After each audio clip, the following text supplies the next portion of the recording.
Hi, I'm Leah Hughes with Mountain Roots Holistic Healthcare. Welcome.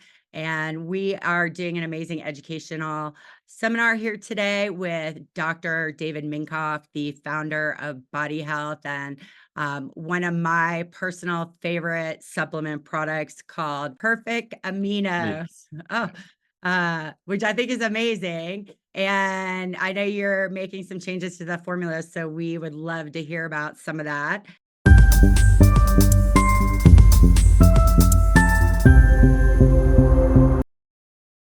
Um, Dr. Minkoff, I read a little bit of your bio, so I thought I would like give a little bit about you. So he is the founder of LifeWorks in Clearwater, Florida, which is an amazing integrative medical center. I highly recommend it. I actually sent my father to see Dr. Minkoff because I respect him so much. He's also the founder of Body Health. You are an active exercise person and, you do a lot of Ironmans as well, correct? That's correct. And you do some newsletters, Optimum Health Report and the Body Health Fitness newsletter as well.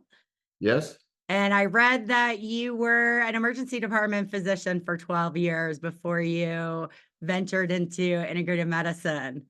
that's right. I think that's really interesting. I was in a level 1 emergency department nurse, for about the same amount of time, about 12 years before I went to get my MP, and there's a lot of people in integrative medicine who started in emergency medicine, I find. Yes, that's true. What do you think it about emergency medicine that makes, practitioners kind of come into integration? Do you think it's because we see the end result of all the bad things? I don't know. I think maybe less tied into having to survive in a regular office practice and being more flexible. Yeah. And because I was a pediatrician before I went into emergency medicine, and I did pediatrics and infectious disease. I was a hospital infection control officer. uh, And then I switched careers and went into emergency medicine. So I'm not sure, but you're right. There's quite a few guys who had a career in emergency medicine before they did this. And Yeah, I know Pamela Smith is another one that was an emergency medicine Mhm. clinician before she went into integrative medicine as well. Right. I like the puzzle that comes along. I also did ICU, and I actually think it's really similar. Those critical patients are actually really similar to a lot of the patients that we do see in integrative medicine because I feel like they're very complicated. There's a lot going on, and you have to pick up on all those subtle pieces of the puzzle and kind of see where they fit so that you can get the patient on the right path. Absolutely right. I ran a neonatal intensive care unit, level 3 unit, and then when I was chief resident at the hospital, I was running the children's ICU at University Hospital in San Diego. So I too, I like complex problems, and we certainly get our share doing this kind of medicine. That's for sure. I think I get 2 kinds of patients, probably similar to you. You get a lot of do you get to see a lot of patients who have been let down by conventional medicine? Our average patient has seen 12 doctors. So that gives you an idea. I mean, we really do see chronically ill patients. About half of them have cancer, half of them have mixtures of Lyme, mold, autoimmune disease, neurological disease. And they're all complicated. And most of them have been through the system with an unsatisfactory result. And they're looking to see, can somebody else figure them out? And we do very well at it. I'm sure as you do too. And it's a lot of fun. It's very gratifying to work in this arena because I am their doctor. There's no in between insurance company or third party anything. It's me and them, and my priority is that they get well, and so they're very motivated. They do what we ask, and most of the time it really works. Yeah, I feel like we're in integrated medicine, we're also like a coach and a partner with the client that they in a way that they haven't experienced in conventional medicine. Yeah, it's funny because yesterday I was talking to a patient who was in the hospital. She's a cancer patient, advanced cancer patient, very young, like in her early 30s with stage 4 colon cancer. And I needed to send her to the hospital because I'd only seen her one time, and then she got an obstruction and she had to go to the hospital. And the oncologist came in to talk to her, and he was so distant from her and so kind of uncaring about her situation. She's a young woman. She came from Ireland to see me. Um, and just the difference in attitude, care factor, recognizes as a real person who has feelings and wants to live. And the oncologist's treatment of her just was, it was just kind of horrible. And I think that medicine has gotten away from heart and gotten into, 6 minutes visits. There's a computer in between them and the patient. Many doctors don't even examine patients anymore. In I fact, see that as well. many are surprised if I say, okay, I want you to come up on the exam table because I'm going to examine you. And they say, really? You're going to examine me? Because my doctors don't touch me. Yeah. So it's very disheartening. I think it's they also appreciate that you listen to their story. Hmm. Because I feel like sometimes by the time they get to us, they'll tell you like nobody has actually let them tell their full story. Right, And I find a lot of the answers are actually in the details of that story. right. And it's interesting. You probably were taught this, and I was taught this first when I started going into medicine was the art of the history and physical, and that was your bread and butter. All this other testing stuff is just to help you, but you need to do a really good history and physical. And I find that lacking a lot these days. Yeah, totally. It's the same all over. Yeah.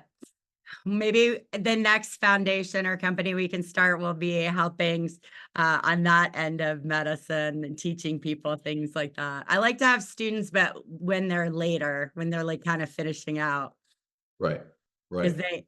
and not to knock, and I hope this conversation doesn't sound like I'm knocking conventional medicine either, because you need to know all that stuff, I think, before you get into what we do. You need to know what the other doctors are doing and what they're looking for and what the acute side of things are. I think before you kind of move into this medicine. Would you agree? I totally agree. I think really need to understand, basics, physiology, nutrition, but also like internal medicine. You have to understand this disease process. You have to understand all the medicines they've been on. Because Yeah. otherwise you're not gonna, I think that's one of the distance factors. People who have not been trained in traditional medicine, whether they be naturopaths or chiropractors, unless they're especially diligent, don't have a background in what the medical community is doing with people. And I think it helps to really understand this. Yeah, I the last thing I heard was you say that sometimes people who haven't been trained in conventional medicine don't know the experience of the medicines or what conventional people are doing. I also think you knowing the system, not even also knowing medicine, but knowing how the system works helps you with these patients. Right, right. I agree totally. I Well, just took on a new doctor or actually two new doctors who are both well trained. One just got board certified in internal medicine, so she knows medicine. And then for her to transition to what I'm doing, within 3 or 4 months, she was able to apply all the other stuff. But when a complex patient comes in that's on 6, prescription drugs and they have multi-system disease, if you're in deep water, if you're somebody who doesn't know what that's about or doesn't understand that, you're gonna have trouble.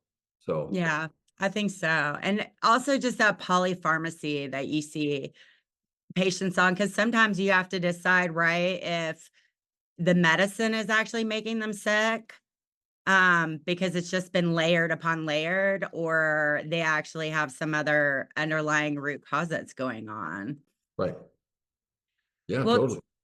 tell me about how Perfect Aminos came about. I met you, I think it's now been 4 or 5 years ago. You had launched Perfect Aminos at the American Academy of Ozone, and I brought it back to our office, and it literally is, I honestly can say, one of the mainstays of my practice. I put almost everybody on it because they can benefit from it, and I see so much protein deficiency.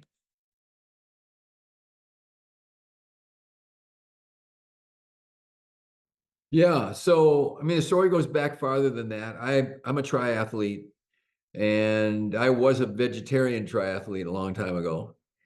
And I managed to get depleted unbeknownst to myself. And I injured my hamstring. I tore my hamstring. And I did every form of rehab possible.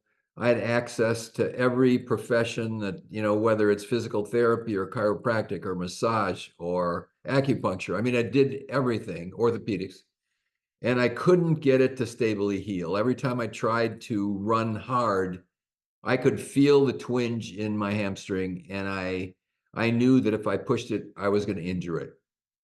And kind of by accident, at the time, the lab was called Metametrics.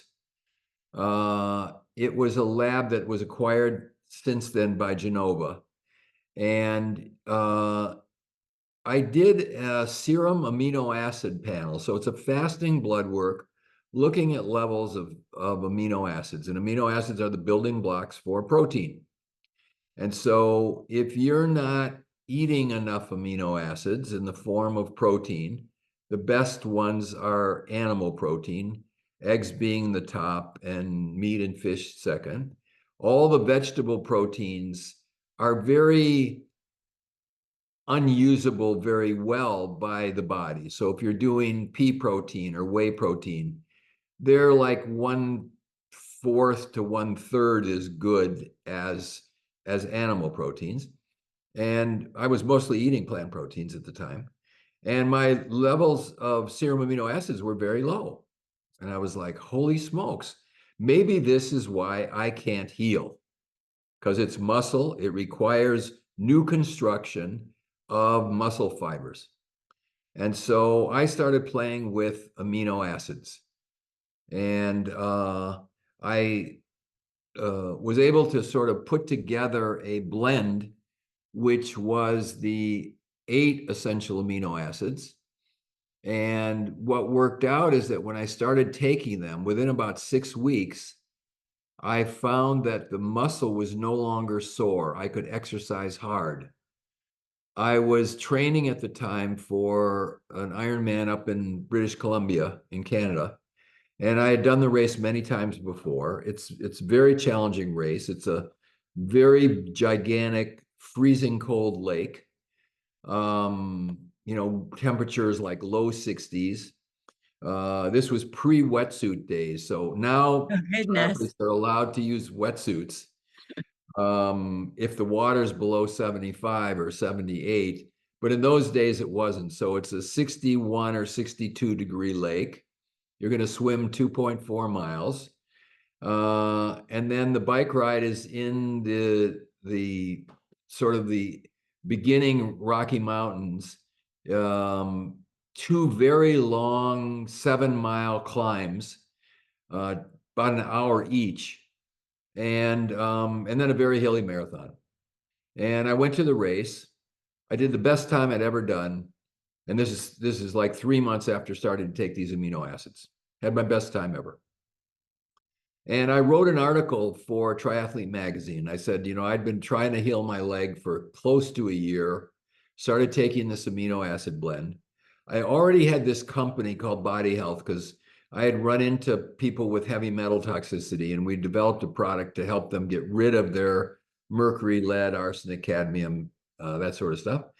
And so I wrote the article, and I wasn't thinking that I was going to add this product to our body health repertoire.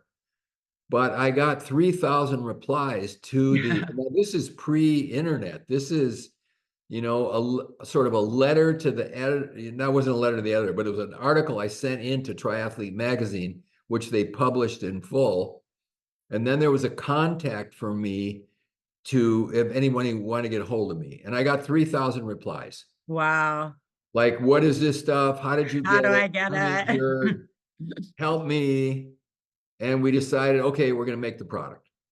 And we started making the product and we started selling it.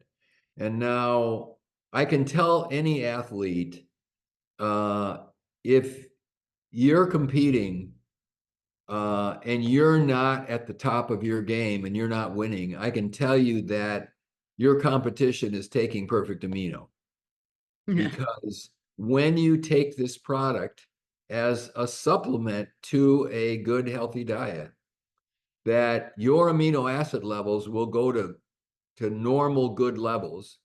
I can tell you for sure, because I have done thousands now of panels of amino acids on people, like thousands, because I've been doing this for quite a few years. All my patients have amino acid deficiencies. We measure this on every patient coming in. Yep. And they all have amino acid deficiencies. And we put Perfect Amino, we give it to everyone that we see.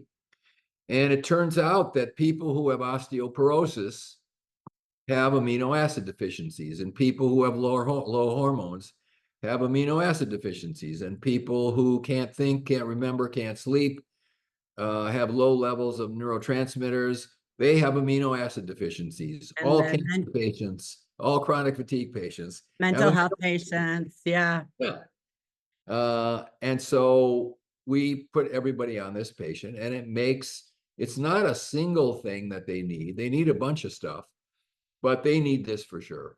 And so it's grown now so that many physicians, we have, I think 3,600 different physicians or nutritionists or healthcare practitioners who use this on their patients in the office. And the success stories that we get are wild. My chronic plantar fasciitis for the last 4 years and 2 surgeries from my podiatrist, I started taking Perfect Amino, and 8 weeks later, my foot pain went away, or my Yeah. chronic knee pain went away, or my menopause got better, or my energy improved.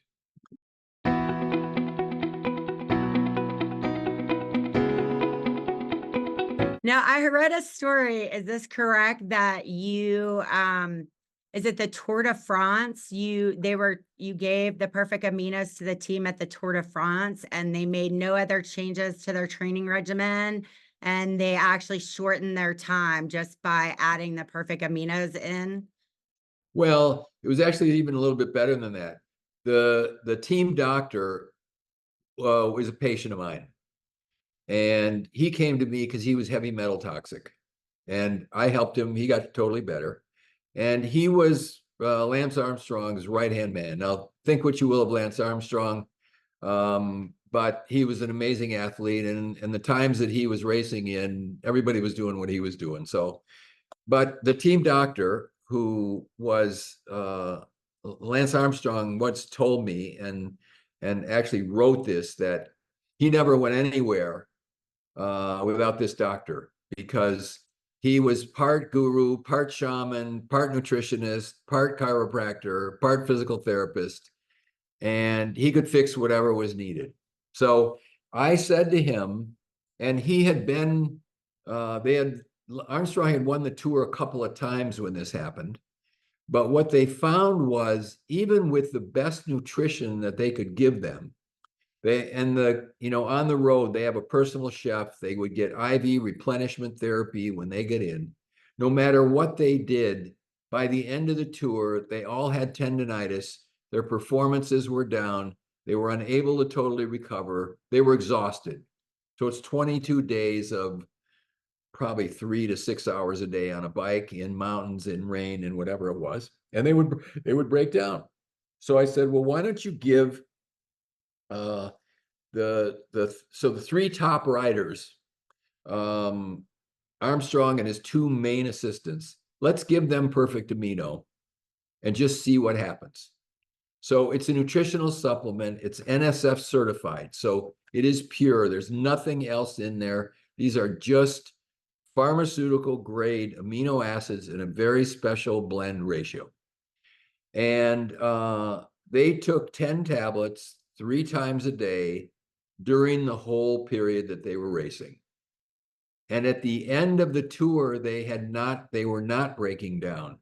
They did not have tendonitis. Their bodies were able to keep up with the recovery even under these very high stress circumstances. And they never had anything that would do that before. So it was quite remarkable. I agree. I mean, it sounds remarkable. Interesting. Do you get this? I'll put a client on and then they'll come back and say, "Oh, my husband started taking that and he thinks it's amazing." And like, and now I'm like giving perfect aminos to the whole family. Yeah, yeah, absolutely. Because most kids aren't eating enough protein. Most adults, like 99%, I don't know about your practice, but 100% of my practice has a bad gut. Yeah. They have parasites and yeast overgrowth, and they don't have digestive enzymes, and they don't have stomach acid enough, or they're on drugs that block stomach acid, and they don't digest their food, and then they don't absorb their food. So even though they might be eating a high protein, very nutritious diet, their amino acid levels in their blood are still low.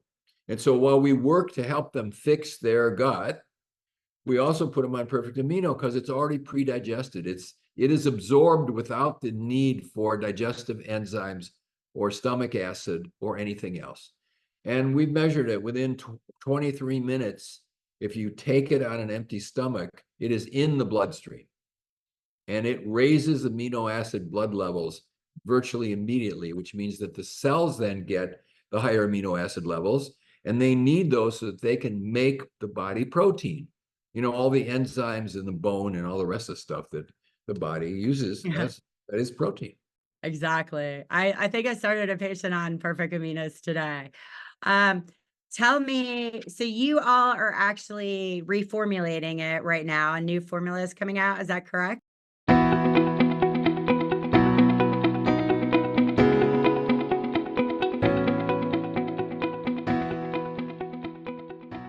The formula is out. And so I was looking at this. And so the basic building blocks of the body are amino acids for proteins. So you need amino acids, and then your body can make proteins. One of the other critical areas in the body is the nucleic acids. So this is DNA and RNA. Now, when you get injury to DNA, you get genes that don't function right. Now, all proteins are programmed by genes. So a gene programs that a certain protein should be made, and then the cell sends a message. So the gene says, I need more thyroid hormone, or I need more bone protein, collagen. And then it sends a message to there's a factory in the cell. It's called a ribosome. It sends a messenger RNA, which is also a nucleic acid, that says, okay, make that stuff. And here's the formula for it. Now, as I was thinking about this, I thought maybe we could get an upgrade of nucleic acids, of RNA and DNA, if we added it to the formula. So not only are we going to have the available things, the available amino acids to make protein, but we're going to have available with the same product the needed nucleic acids so that the genes could optimally perform, heal. The messenger molecules, the RNA, could optimally be there. And then when we make the proteins, the body will make them even better. So we did some experiments with this, and we found that, yes, that's true. People need those things too. And why not all throw it in the same formula? Because we just add it and it's no big deal.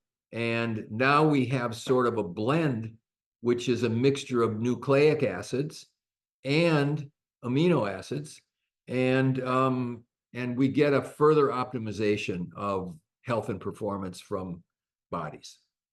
It sounds like you're improving almost the communication of the cell, saying what it needs and then how efficiently the factory works to get that done for the cell. That's right. That's right. Awesome. And this was sort of another area that's mostly ignored. Like there were a few companies that made nucleic acid blends. Like if you look at like what are the top 50 or 100 supplements that companies are making, nucleic acid blends were not on that list. So this has not had the attention of most of the healthcare practitioners that are doing clinical nutrition. And so when I was looking at it, I thought, let's bring this in because this is another key component, and we can do it at the same time. So they don't need to take another tablet or they don't need to take another Yeah. thing. The It's all part of it. polypharmacy is challenging. Yeah. Yeah. Can you go into a little bit? I think sometimes people um are a little nervous about your product because it's only 8 essential amino acids, whereas we've you're taught from like grade school nutrition that there's 9 essential amino acids, and how could 8 work? Can you kind of elaborate on that just a little bit?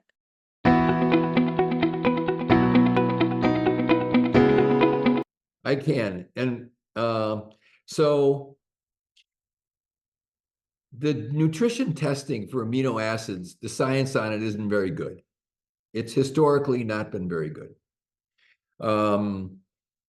The body, so we did some experiments where we took the 8 essential amino acids, we gave it to people, and then we measured after 1 hour and 2 hours, would the body be able to make the 9th amino acid, which is histidine?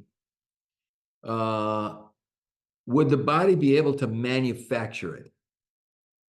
And we found that levels of histidine did go up after giving the 8 essential amino acids, so the bodies were able to make the 9th. Now, one of the other things we did with this new formula is we did put in some histidine because what the literature said is that if you're dealing with small children or older adults, that the histidine was, and then arginine, which is like the 10th, some people say there's 10 essential amino acids, that you need those two. So we did add a little bit of histidine to the formula. It doesn't change the 8 amino acid efficiency, but we did add a little histamine, partly to just make sure it's there, partly to just shut up the people who couldn't get off the 9 amino acids. And I was tired of hearing about it. I know. I always say, like, sometimes do you have clients come to you who are like, "Well, why didn't my regular doctor catch this? Or why didn't they know this?" And I always just say, "Well, you don't know what you don't know. And if you're not seeking the answers and seeking to challenge your knowledge and your education, then you're not going to learn those things." Yeah. And of course, the bottom line is always, are you healed? Are you better? Did it work? Have you restored your health? Is your vitality back? And so you go through the thing, and the person goes through a program with a regular practitioner, and their vitality and their health aren't restored. Now, there's 2 answers that the doctor could himself compute at that point. Well, nothing's going to heal you. You're too old. You came too late. Modern science doesn't know. It's all psychological. So I'm going to add an SSRI drug to your program because really you're just menopausal and depressed. Right. And no curiosity on, maybe I don't know, maybe there's an answer. What if I actually did look carefully? And that blindness is so prevalent in regular medicine in this area, in the area of chronic health problems. And the only difference between you and I and them is that we weren't satisfied with the answers or the therapies that we were giving people because they weren't working well enough. And Yeah. we had the personal integrity and the curiosity to then say, I'm going to look further. And then you run into, oh my God, there's ACAM and there's American Academy of Ozone Therapy. And there's, I mean, when I started, there weren't any of these things. Yeah. And I basically was just like reading and looking who knows something, go to their little meeting where there was 8 people. When I went to Schallenberger, there was like hardly anybody there Yeah. to learn about ozone. And then it's like, holy smokes, this world just opened up. And my gosh, there are smart people who have found answers, who are willing to share it, who will teach you. And now that unsolved patient gets solved. And now medicine becomes this amazing, wonderful profession where every day people look to you and say, thank God I found you because you have helped me and I am better and I've got my life back. And there's nothing better than that. I don't Oh, care no. what you do. I There's think just it's nothing better. interesting. You said like you were seeking other professionals in this genre and there wasn't a lot, but that when you found them, they were willing to share. Yeah, And that's really something that I do find about the community, the integrative or functional medicine community, or however you want to define that, yeah. is that I find so much more willingness to share protocols and things that people have tried that worked, and to collaborate on different aspects of the patient and the patient's care. And I think sometimes that's a frustration for me in conventional medicine is sometimes I feel like the problem is nobody ever like the answers were out there, but nobody talked to each other. We're seeing like one doctor for this and one doctor for this and one doctor for this, and we forgot that we're not individual parts. It's a whole human being. Right. And I think that's such a like wonderful thing that I love about being part of this community is that willingness to share of all the different types of practitioners that you meet, and that we're not really in competition with each other. We know that with each thing we're all going to grow. Yeah, and there's no shortage of sick people. So it's, it's like, And they're getting sicker. Some of the things that you said about the protein made me think about evolution, right?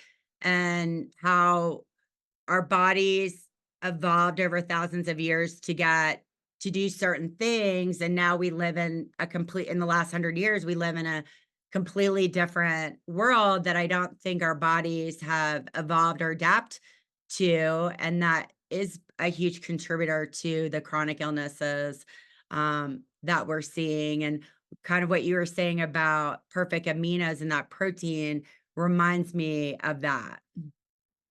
yeah, I mean, the change has been too quick.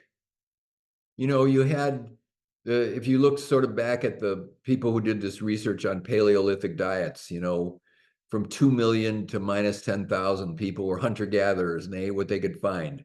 Okay, so that was the 99%, 99, I think, 0.94% of the timeline of human genome, okay, a Hmm. couple million years.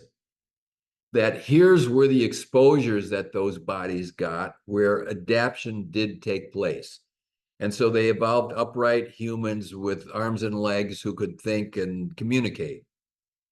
And then about 10,000 years ago, okay, the communities changed from hunter-gatherers to actual communities. They developed farming, they grew grains, they domesticated animals, they got their milks, they made cheeses. Okay. And that adaptation's only about 10,000 years, which compared Mhm. to 2 million is like 0.04% of the time. Now, in the last 100 years, the amount of change that our bodies are exposed to with environmental toxins and bad food and vaccinations and pharmaceutical drugs, it's just their bodies no way they can adapt to this. And Yeah, this we stuff can't clear it is, out. no, you can't clear it. And these are poisonous influences for the most part. uh, there have been very great strides in hygiene and in handling water and in some stuff. So it's not all bad, but with the good, there has been just an overemphasis of stuff that's toxic for us, that it may take a long time for us to be able to live with this stuff if we even survive as a species, because that's becoming more and more in doubt. So much autism, so much infertility. Is the human race going to be able to continue in a way that we know it, where people can be independent and they can work and they can have families and they can do all that stuff? And then right now, it's very apparent that this is we are sort of up against the wall. Unless a lot of things change pretty fast, we're gonna, or unless some crazy dictator starts a war somewhere, we're gonna have to start over. What do you think is the biggest challenge facing, just our health today? Well, it's adopting a lifestyle that's actually promotes health. So you can't eat fast food. You can't eat packaged food. You can't eat non-organic food. Okay.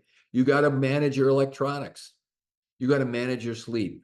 You got to exercise a lot, and you have to do things that make muscles and keep your heart beating. And because the food is so bad, even if you try, you've got to get adequate supplementation so that you can feed your body enough stuff so that it can deal with all the environmental toxins. And then Yeah, it's I think trying to adopt a lifestyle where you get less exposure to toxins than the average person is getting in the form of plastics and petroleums and chemicals and heavy metals, because all the good food is full of the same stuff as the bad food.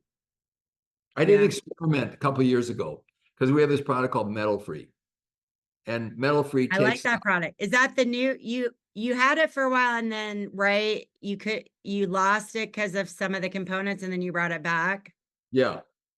So we did an experiment with it, and we you there's a the if someone drops an old time thermometer in your office, a mercury thermometer, and it spills and the mercury goes on the floor, you have to call the hazmat environmental protection people, because it is a top level biohazard, and everyone has to evacuate the building, and they have to come in there with masks and suits and the whole thing to clean it up. You mean we don't get to just play with it like we used to when we were kids in science class? Right, right, exactly. And after they come in and they clean it all up, they have a meter that senses mercury vapor, and they go around the room and they see if there's any mercury vapor. And if the mercury vapor level is below 10 parts per million, the place is safe, and then people can go back in there. So just out of curiosity, I bought one of these mercury vapor meters.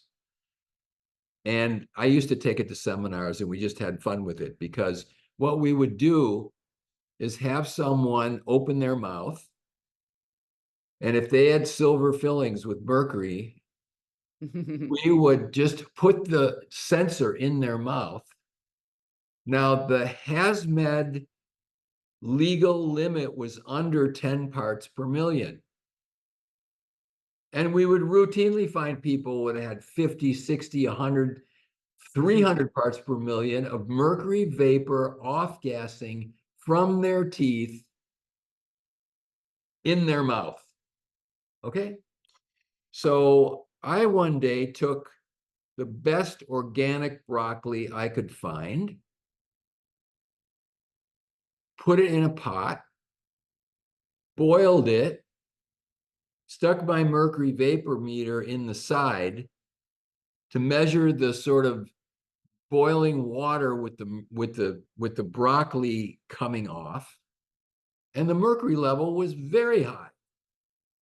Now these plants have all these sulfur compounds in them, so they're very nutritious for us.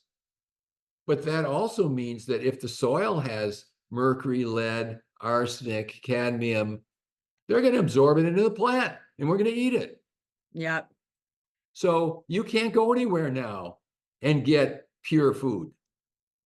I don't know if you saw that the big study that came out about red meat, and they did a big huge study. I think it came out maybe like a year ago. And they were like, "Oh, this proves that eating red meat is bad for you." And one of my questions were the same questions that you're asking, like, where did the cow come from? Where did they source the meat in these with the studies? What were the people eating? Was it grass fed, non GMO? So, how can you say all red meat is bad and contributes to cardiovascular disease and high cholesterol and those things when we don't even know what you gave the study participants?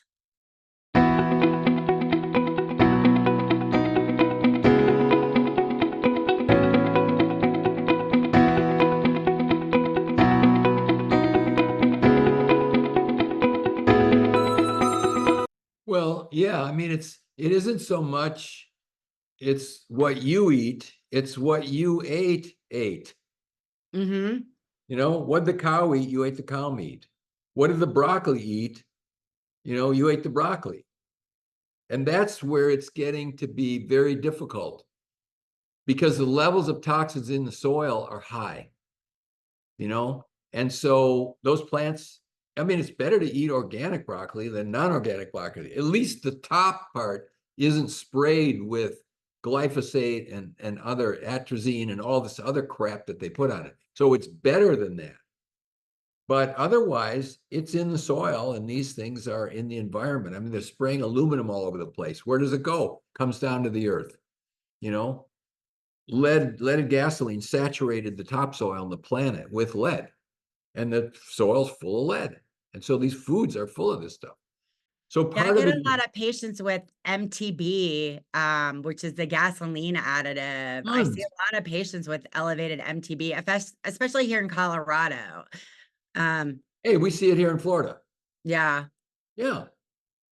So it's it gets something. into the aquifer, it gets into this water, it's in the air, and and people got it. So I mean, the strategy is try to get as little as possible. And then everyone needs an active detox strategy all the time.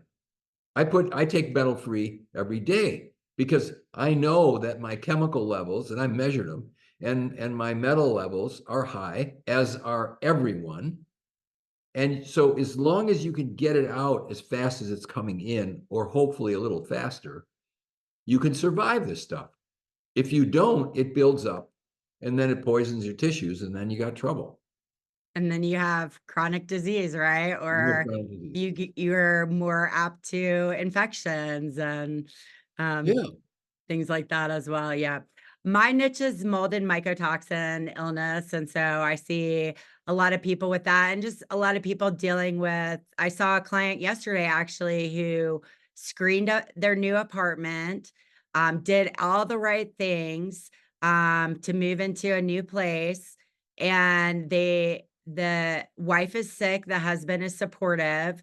And she ever since they moved in the new apartment, she's been smelling a sweet smell, and she's had vaginal bleeding for 4 weeks. And the main other time she had continuous vaginal bleeding was the last time she lived in mold and mycotoxin. And Yep. she just broke down in my office because she's like, I thought we did everything that we could have done to be in a place that I can go heal. And now I just don't even know what we're going to do. Not only like being in a place that's contaminated, but the expense of moving. And I hear stories of people sleeping in tents outside of their homes because they don't have any other options, Yep. as well. And it's really disconcerting, to see these people and all the things that you're talking about are very overwhelming. Do you have any advice for your clients that um on how to deal with the complexities of getting to that point of making sure that you're eating clean and detoxing and all the things that are even just beyond us trying to fix, the illness caused by that stuff? What kind of advice do you give your patients with that? Because I think it's an overwhelming prospect for people. No doubt. And really, they need a coach. So doctors are teachers, and so I just say, just do what do what you're supposed to do. I'm going to tell you what to do. I'm going to tell you what to eat. I'm going to tell you what supplements to take. It's funny because today I had a gal. She lives in Durango. She came to us, and she's only 38 years old, severe chronic fatigue, a lot of neuropathy. She's so she has Lyme, and she had Epstein-Barr, and she had parasites. She had the whole deal.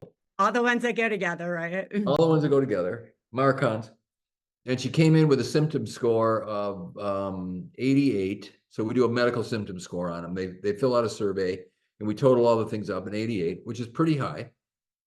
And I saw her today at 6 weeks, and her symptom score had gone from 88 down to 38, which is a huge improvement. And she's feeling much better. And she said that she was talking to some of the patients in the waiting room, and she said, I'm thinking I should try this or that, which wasn't on my program. And they said to her, no, you do Minkoff's program. That's all you do here. And the program will work, and it will get better. And you will learn how to adopt the lifestyle that you need so that you can survive this environment. And so I think people need coaches, they need helpers. And there's a lot of different kinds of people who do this stuff. Some of them are health coaches, some of them are nurse practitioners or chiropractors or naturopaths or medical doctors. Doesn't matter. They know what they're doing. They can help people sort this out. Because the other challenge is there's so much information available, and about The half of it's shiny true, objects. half of it's not true. And there's a Yeah, lot of agendas out there that are promoting things, not because they necessarily work, but because they're good, it's a good business. And so even, I look at a lot of this stuff, and it's confusing as can be. So you got to find somebody who's experienced, who's doing this, and they can help people get through, and then then they get better. Unless it's, they're about ready to die, most people can get better. I agree. I do think patients sometimes get that shiny object feeling, like where they've been on some chat group in Facebook, or they heard something else about something. And sometimes you're trying to like kind of redirect them and tell them, like I talked to a potential client yesterday who said that she was feeling worse. She was a thyroid Hashimoto's, and she had gotten a book by, I'm not going to mention any of the names, but I'm sure you can surmise, that's very popular from somebody who uses the word medical, but is not actually a licensed medical provider, but has a lot of books out there, and was Yep. following along with that. And she told me she felt worse. And I said, well, unfortunately there's a lot of information, just like you said, out there, and finding the right information, and I think it's important that people understand what we do is scientifically they're based. And, we're not just out here throwing perfect aminos, for example, on people because, we think it's going to work. We know because you've done the scientific research behind it. And I think that's often hard for patients sometimes because they just want to get better and they want to get better fast. And this is not always a fast route. Well, she said, this is funny because she has been with me for 6 weeks. She had been sick for about 2 years. So I said, for your symptom score to go 50% better in 6 weeks, usually healing is at least as long as the disease process and probably longer. And in 6 weeks, your symptom score is half of what it was when you started. This is remarkably fast. And I think, you stay with me another 6 weeks and you'll be going home and you'll be good. So yes, it That takes. reevaluation and that symptom score is important, right? Because sometimes people forget how bad they were or how much better they are if you don't actually kind of give them a meter of this is where you told me you were and this is where you're telling me you are now. And that's like a huge difference. And then all of a sudden their face lights up and they're like, oh, well, I guess you're right. I have made a bunch of improvement, but they don't always like connect the dots sometimes when they don't have some kind of meter to gauge things Yeah, by. yeah, absolutely. Yeah, I find it very, very helpful. Yeah. Tell me, so I love Perfect Aminos. I have some other products of yours that I really like. Tell me what's another one of your kind of favorite products that you've developed for body health and that you feel passionate about. Well, metal free is an amazing product. We did studies on this to see how does it do with like glyphosate, not just the heavy metal part, but the chemical part. And it increases levels of common environmental toxins, chemicals, insecticides, pesticides, the MTBE, these other things. It'll double, triple the amount that's coming out of a person's urine after only 3 days. So we took a bunch of people that work for me. They work at Body Health. We said, okay, pee in the cup. Now, take metal free, do a dropper full twice a day for 3 days, and then pee in the cup again. And we're going to compare the levels of environmental toxins that were coming out of you when you started to what they are after only 3 days. I think glyphosate, there was a glyphosate, which is Roundup, the Hmm. herbicide.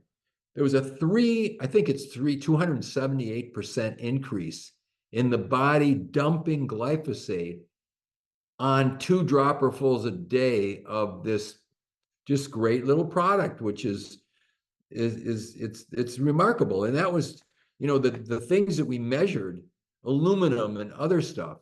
So this is an easy product. It's not very expensive.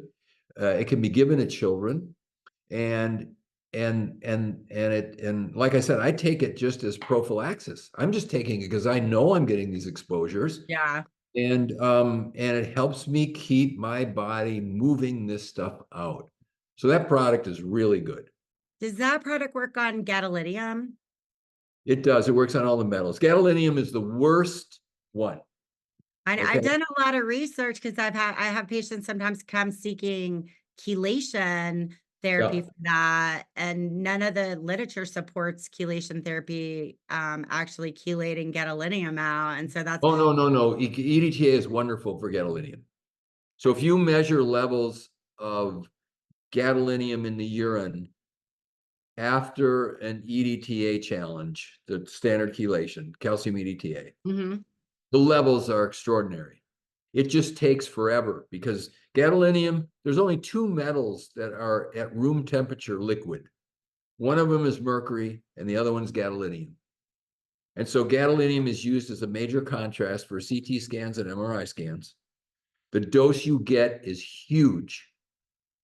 And when you look at a challenged urine on someone who's had gadolinium even 10 years ago, the amounts, it will be way more, 10 times higher than any other of the heavy metals. Yeah, the half-life is like thousands of years or so.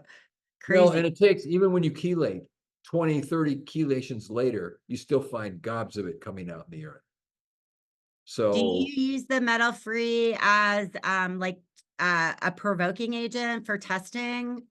you can, but you can. You can't. I dose a little higher. I do 2 dropperfuls like 3 times a day, and then Okay. do it for a couple days, and then do your 6-hour urine. Because I sometimes I have see a lot of mycotoxin and toxic patients, and when you do, I've had where I've done provoked and they got sick, right? Because they had all this stuff going on and they feel horrible. So I'm like, I always try to explain to them like, well, that actually is a good test because that tells us that yeah, you have a lot of you have things that we need to work on, but it is kind of that fine line, especially when you're provoking and, trying to get the right measurements, but also, giving them that right dose or type of chelating agent before you do that provoking test for heavy Right. metals. I don't know if you use Vibrant Health, but they have an assay of unprovoked urine for mycotoxins, heavy metals, environmental toxins, and I think it's pretty good. You get an idea of, is there a lot of this or that in there, and then you don't have to provoke them, because if you provoke them, you can make them sick. Yeah. And I know they're using chelation as well in conjunction with EBO. I'm seeing that too as well to help Right, break everything down and clean it out. right. I think that's amazing. I really, really appreciate you and your time and educating us on everything that you do. I think that you have an amazing practice there. Like I said, I have firsthand experience as my dad has come to see you, and I've also heard you lecture many times on new and evolution things. Besides metal free, what technology do you think is a really good breakthrough in integrative medicine right now?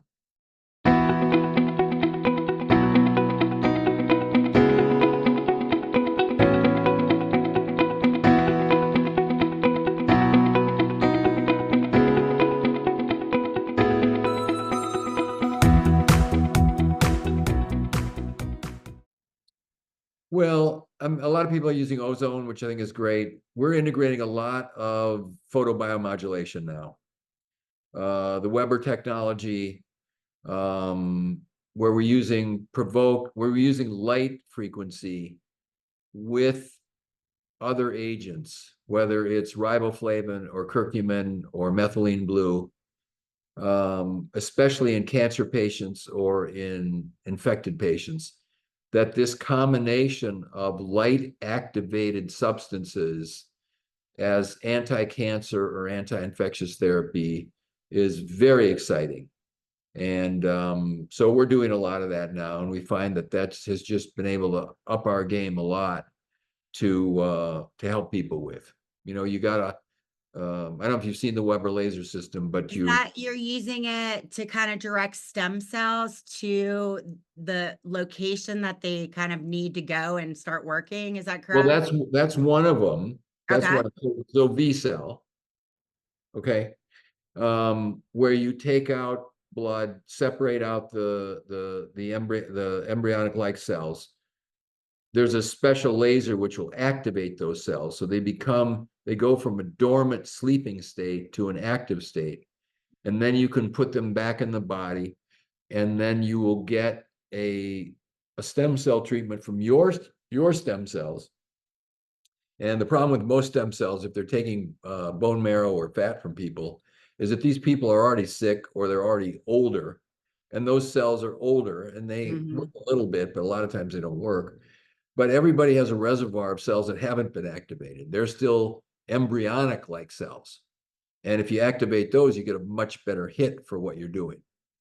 So we're doing that. We've been doing that for about 3 years, and we've had some remarkable results. People in wheelchairs who start to walk, or people who can't remember. I have a great case, and I may have told you about her, who, she's 16, she's in a wheelchair for 2 years, she has Lyme. And we did our normal Lyme treatments. And then when she was cleaned up, we gave her these stem cells, which we got from her body. They're called B cells, with this special laser activation. And she started walking.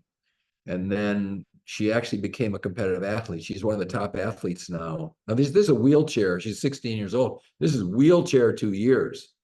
Okay, this is a serious case. And now she's competing on four-wheel off-road racing. And she's Wow. rated 9th in the country.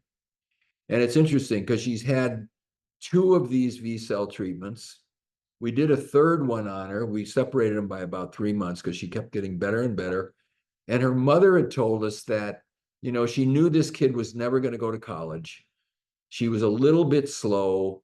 She wasn't a good student. And after the third V-cell, she said her brain actually turned on. And she started getting A's on tests, and she applied for college, and she's going to college. That's amazing. I Now love to that hear is those amazing. stories. Yeah, that is amazing. I So, love to hear those stories. yeah. So, I have another question for you. I know that I unfortunately I don't see cancer patients. It's not my genre, and I think sometimes it's good to stay in your lane with what you know. And I give a lot of appreciation to the people who do see cancer patients. I know with cancer patients though, a lot of them have been told not to take a certain amino acid. And how does how does that work with your perfect aminos?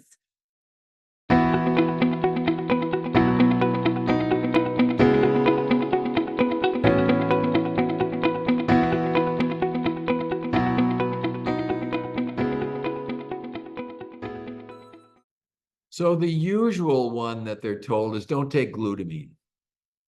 Glutamine is a non-essential amino acid, and the body very easily turns that into a carbohydrate. It turns it into sugar. So if these cancers are sugar hungry, we're trying not to feed them. Mhm. So we put people on a ketogenic diet, very low carb diet. Don't give them any extra glutamine. Sometimes people use glutamine for leaky gut and bowel problems. Mhm. Okay. But in a cancer patient, I would never do that. There has been some stuff in the literature about another amino acid, which is called methionine. So methionine is a sulfur base. It's an amino acid that is sulfur. There's only a couple amino acids that have sulfur. This one has it. Now, methionine is an essential amino acid. Virtually every protein in the body needs methionine, has methionine in it. And there have been experiments where they try to put people on methionine restricted diets. I have not seen anything convincing that it makes any difference. So we give all the cancer patients actually high doses of perfect amino. They're anemic, their white blood cell counts are low, they're wasted, their immune systems suck, their total proteins are low, and they need amino acids like mad. And what we found is with perfect amino, and then there's a guy who owns 7 clinics in Germany, like high level integrative medicine clinics. And he's also using perfect amino.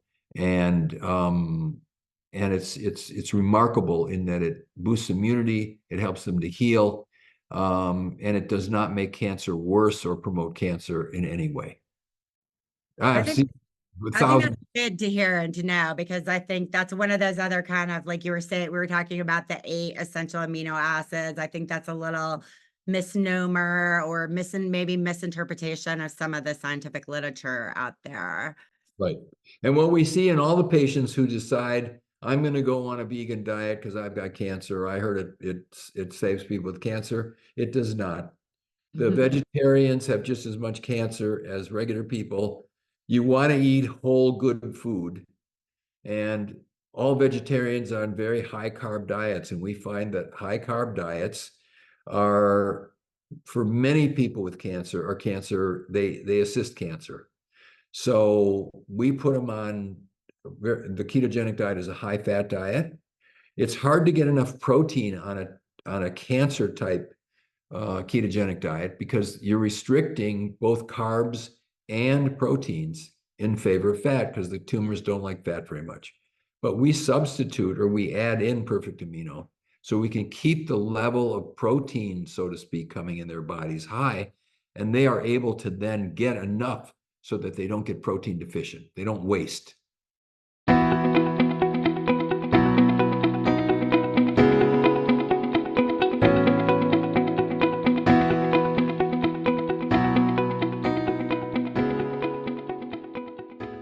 Mhm. I also am seeing that protein deficiency and wasting in the Ozempic and the GLP-1 patients. And I have some of those that come to my office after going to some of these weight loss prescribing, I would call them chop shops, who aren't educating them on the fact that they need protein and they need to do exercises that build muscle. And there, I think somebody even mentioned to me the other day, they said they call it a phenomenon of that Ozempic face. Um, and like in my mind, if we're using, and I think all drugs have a purpose for different reasons. And I'm not knocking the GLP-1s by any means. And I do use them in my practice, but to me, it's almost like we should hand them Perfect Aminos along with their prescription for their Ozempic or Wegovy, because that's really going to help combat the muscle loss and muscle wasting that you have with when you're trying to lose weight and have especially that massive weight loss. Absolutely. And we've tracked people, and as long as they take, you know, double doses of Perfect Amino twice a day, and they got to lift weights 3 times a week, then they'll be okay. But if not, they do waste and they do lose protein and they lose their lean body mass. But with And that combination, we haven't seen any problem with it. yeah, I have good success when I give the Perfect Aminos with the GLP-1s.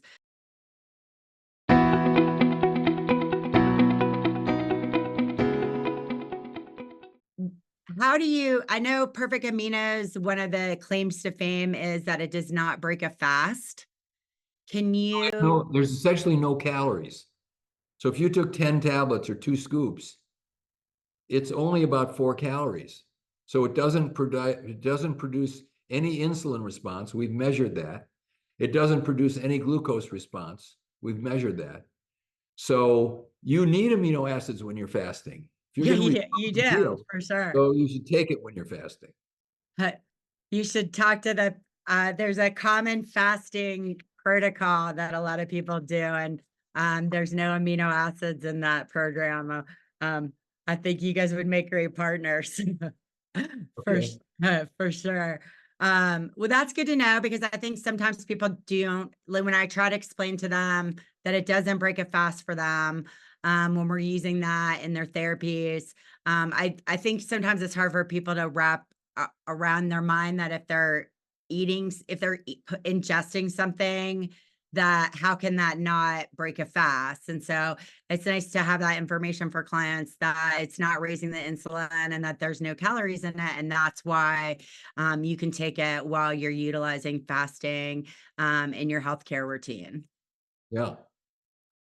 Well, I Dr. Minkoff, gotta, I want to take, oh, sorry. I gotta go. Yeah, I was gonna say, I'm not gonna take Okay. any more of your time up, and I Okay. really, really appreciate it, and thank you so much, and I love your team, and Chase is awesome as well. I just wanna share that with you. He always helps me, and anything I can do to support you and Perfect Aminos and body health because I'm one of your advocates that's out here telling everybody about it. So thank you so much for your time, and I'm sure my patients are gonna appreciate it as well. Thank you. It's great talking to you. It's great to see you again. And we'll meet up, I'm sure, in the future at some meeting somewhere. I'm sure. Have a Okay. great evening. Thanks. Bye-bye.